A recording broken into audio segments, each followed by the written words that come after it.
காக்கும் பெரும்பகை ஏழை பணி செய்ய காத்திருக்கும் அறிவுமிக்க அத்தனை பேரையும் வணங்கி முடித்து பேச போகிறேன். என் தலைப்பை பிடித்து மங்கையராய் பிறப்பதற்கே நல்ல மாதவம் செய்திட வேண்டும் அம்மா என்றார் கவிமணி. ஆனால் இந்த நிலைமை உண்மையில் அப்படிதான் உள்ளதா? ஒரு தாயாகவும் மகளாகவும் தோழியாகவும் சகோதரியாகவும் நம்மை சுற்றி எத்தனையோ பெண்கள் இருக்கிறார்கள். சுற்றி இருக்கிறார்கள் என்று சொல்வதை விட உலகத்தை உருவாக்கியவர்களே அவர்கள்தான். இதைதான் பெண்களாலா இது உலகு என்கின்றனர் சான்றோர். அவள் வலிமையானவள். அவள் இந்த நாட்டில் வணங்கப்படுகிறாள். ஆனால் பயத்தில் வாழ்கிறாள். இது எப்படி சரியாகும்? இரவில் வீட்டில் இருந்து அருகில் கடைக்கு செல்ல கூட பயமாக தானே உள்ளது. பெண்களின் பாதுகாப்பு என்பது நம்மை போன்ற நாட்டில் கடைபிடிக்க வேண்டிய ஒரு கவலையாக உள்ளது. இந்தியாவில் குடும்ப வன்முறை அதிகரித்து வருகிறது. 70% பெண்கள் குடும்ப வன்முறையால் பாதிக்கப்படுகின்றனர். இது மனசோர்வு மற்றும் தற்கொலைக்கு நேரடி கொலை அல்ல, ஆனாலும் ஒரு கொலைக்கான காரணம். அடுப்பங்கரையில் தொடங்கி இன்று பெண்கள் விண்வெளி ஆய்வரை கால் பதிக்காத இடமே இல்லை. ஒரு ஆண் படித்தால் அது அவனுக்கு மட்டும்தான் உதவும். ஒரு பெண் படித்தால் இந்த சந்ததியே அறிவு பெறும். பெண் என்பவள் வெறும் சதை பிண்டம் அல்ல, அவள் மகாசக்தி. அன்புக்கு அவள் அன்னை, அறிவுக்கு அவள் ஆசான், அறத்திற்கு அவள் துணைவி. பெண்களுக்கு கல்வி நாட்டின் வளர்ச்சிக்கு மிகவும் தேவையாக ஒன்றாக கருதப்படுகிறது. கல்வியால் சாதனை செய்த பெண்களை பற்றி சிறிது காண்போம்.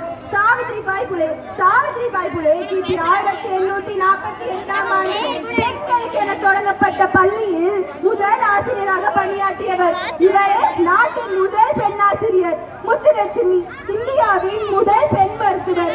தேவதாசி முறை ஒழிப்பு சட்டம், பெண்களுக்கு சொத்துரிமை வழங்கும் சட்டம், குழந்தை திருமண தடை சட்டம் போன்றவை நிறைவேற காரணமாக இருந்தவர். இது போன்ற பல பெண்கள் கல்வியால் சாதனை படைத்துள்ளனர். சாதனை பெண்களின் பணிகள் இன்றைய தமிழகம் விட பல வகைகளிலும் வழிகாட்டியுள்ளது. இத்தகைய சாதனை பெண்களை பின்பற்றி இக்கால பெண்களும் கல்வி கற்று சமுதாய பணியாற்ற வேண்டும். ஒவ்வொரு ஆண்டும் மார்ச் 8ஆம் தேதி உலக மகளிர் தினம் கொண்டாடப்படுகிறது. பெண்களை போற்றும் விதமாக, பெண்களின் முக்கியத்துவத்தை உணர்த்தும் விதமாக மகளிர் தினம் கொண்டாடப்படுகிறது. இறைவனின் படைப்புகள் யாவுமே பெண்களாகவே போற்றப்படுகின்றன. அதனால் தான் நாட்டை தாய்நாடு என்கின்றோம், நிலத்தை பூமாதேவி என்கின்றோம், நீரை கங்காதேவி என்கின்றோம், செல்வத்தை லட்சுமி என்கின்றோம், கல்வியை சரஸ்வதி என்கின்றோம், வீரத்தை சக்தி தேவி என்கின்றோம், வெளிச்சத்தை கூட ஜோதி என்று தானே அழைக்கிறோம், அனைவரும் தேடும் நிம்மதியை கூட சாந்தி என்று தானே அழைக்கிறோம். பெரியார், திருவிகா, அம்பேத்கர், பாரதி போன்ற பல சமூக சீர்திருத்தவாதிகள் பெண் அடிமைத்தனத்தை உடைத்தெறிந்தனர். குடத்திலிட்ட விலங்குகளாயிருந்த பெண்களை கூட்டிலிட்ட விலங்குகளாய் ஒளிர செய்தனர்.